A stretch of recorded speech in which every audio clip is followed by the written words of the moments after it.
Hey, greetings everyone. My name is Dalian Salmon. In today's video, I am going to talk about shame. Shame is a powerful emotion. It can make us feel like we are the worst person in the world. And when it comes to abuse, shame can be especially liberating.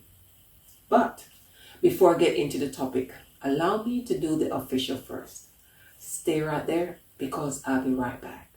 Welcome to my channel, Abuse Insights, where I create contents on abuse topics to include but not limited to childhood or domestic abuse. Shame. Shame can lead to a host of mental health challenges, including depression and anxiety. It can also make us difficult to get close to others. Some people are so paralyzed by shame that they are unable to be productive at work, in school, and life in general. But the real truth about shame is that it is one of those emotions we will do anything to avoid. It takes your breath away, makes you nauseous, lie, isolate yourself, and searches for ways, any way to vanish as so not to feel it. We will even go as far as to shame other people to escape it. But did you know that shame can be so bad it becomes toxic? Yes. First, let's look at toxic shame. What is toxic shame? Toxic shame is shame that leads to chronic negative emotions or behavior that harms oneself or others. People who feel chronic shame may think they are unworthy of love. Others may fear connecting with others, convinced that others will eventually see the real person and reject them. This can cause numerous relationship issues, including trouble forming or sustaining friendships or romantic relationships, difficulty being honest or interpersonal relationships, feelings of isolation and loneliness, abusive behavior, and getting into abusive relationships. People experiencing shame may engage in self-harming, such as cutting themselves, binge eating, or restrictive eating. Some people attempt to mask or overcome their feelings of shame through substance abuse, such as alcoholism or drug addiction, compulsive behavior such as shopping or gambling addiction, workaholism. So what really is the root cause of shame though? People can feel ashamed for simple things like failing to do a task properly and it was addressed in an open manner, causing others to hear and laugh at them, or by trying to get someone else's attention but was avoided. But the more serious cause of shame is as follows. Shame often stems from a traumatic experience.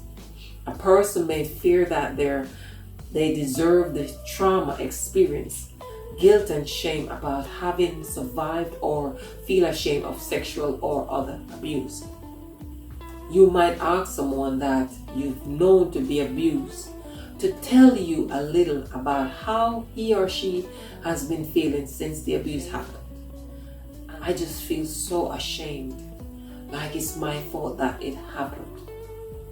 It's important to remember that abuse is never the victim's fault. Abuse is not your fault. You are not to be blamed for what happened to you. But I understand how shame can be overwhelming. The shame that comes with abuse can be so intense that it leads to addictive behaviors. We may turn to drugs or alcohol to try to escape the shame, but those things won't take it away. In fact, those behaviors can make the shame even worse. Another key importance is to remember that shame doesn't define you. You are not the abuse that happened to you, and there is no shame in seeking help to overcome it. It's okay to find a support group and say, I used to turn to alcohol to try to escape the shame, but it only made things worse. It wasn't until I started coming to these meetings and talking about my feelings that I started to feel better about myself. Overcoming shame and stigma of abuse takes time and support, but it is possible. It starts with acknowledging that the abuse was not your fault and that you deserve to heal. One way to overcome shame is to talk about it, let it out, bring it out into the light. Shame thrives in secrecy and silence. When you talk about it with someone who you trust and others who have similar experiences, you take away its power. Yes, another way to overcome shame is to practice self-compassion. Treat yourself with the same kindness and understanding that you would offer to a good friend or someone you really care about.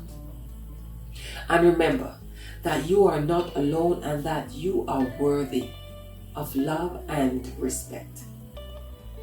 Someone who has practiced self-compassion can delightfully tell you that when they started practicing self-compassion, it was like weight lifted off their shoulders because they started to see themselves in a different light and felt like healing is possible. Start today to practice self-compassion. When you release shame, amazing things can happen. You'll start to feel more confident and self-reassured.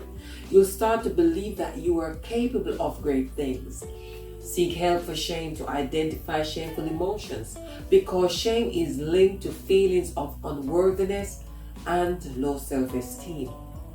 Don't be one of those people who fear exposure to their shame and worry that other people will reject them when they see the truth.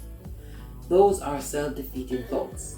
Shame is treatable no matter where they come from. If you feel that your shame is deserved, it's important to know that your shame serves no purpose.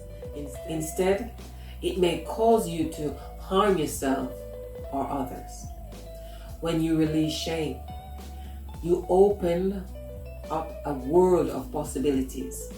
You can start to pursue your dreams and live the life you've always wanted.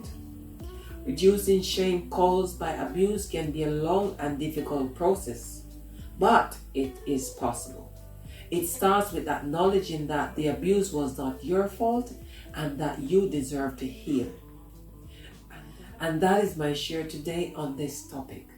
I thank you as always for listening.